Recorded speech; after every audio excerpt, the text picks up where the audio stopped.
You've been told the same lie since kindergarten. Work hard and you'll be successful. Hard work pays off. Earn it with sweat. But take a look around. The hardest working people you know, your parents, your coworkers, that guy doing 60 hours at the warehouse, most of them are broke or close to it. And the richest people in the world? They're not working harder than anyone else. Most of them barely show up to an office. So what's actually going on? The truth is simple. Hard work does not make you rich. It never has. And the system depends on you believing it does. For the last 100 years, society has been built on a labor model. Show up, work, get paid.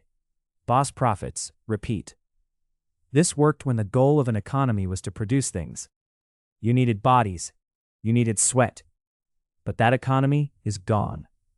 Today, wealth doesn't come from labor. Wealth comes from ownership, from assets, from things that work for you while you sleep. And here's the brutal part. Hard work is intentionally how they extract value from you. The harder you work, the more profit they keep.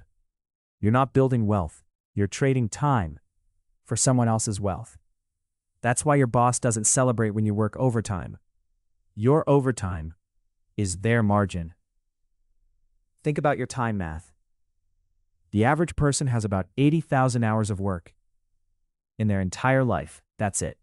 That's all you've got, and every hour you trade for a paycheck, you can never get back. You're spending the most valuable currency you have, time, to fund someone else's freedom. Meanwhile, the people who own things, stocks, businesses, real estate, intellectual property, they wake up wealthier whether they worked or not. This isn't a moral failing on your part. It's the design. Let me show you something they don't want you to see. There are two types of money: earned income and owned income.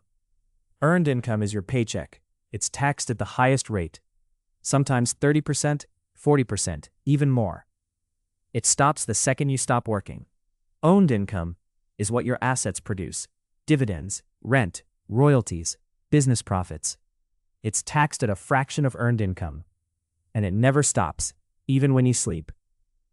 So who designed a tax system where earning your money the hard way costs you more than earning it the easy way? Exactly the people who don't earn it the hard way. But it gets worse. Even when you earn more, even when you grind, hustle, climb, you get trapped by something called the W-2 ceiling. Most jobs cap out at a certain salary. You can be the best at what you do, and you'll still only ever make slightly more than the second best.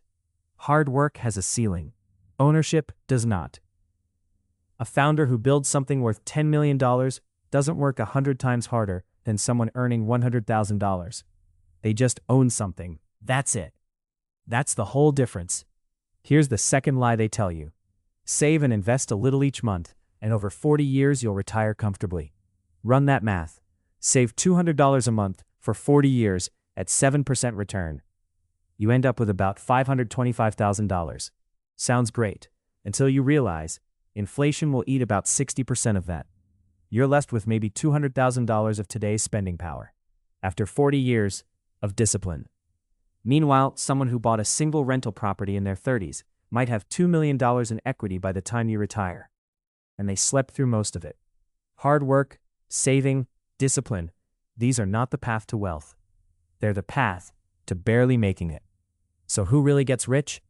Let me tell you the three patterns. Pattern 1. They own equity in businesses. Either they started one or they own stock, even when they're on vacation. Pattern 2.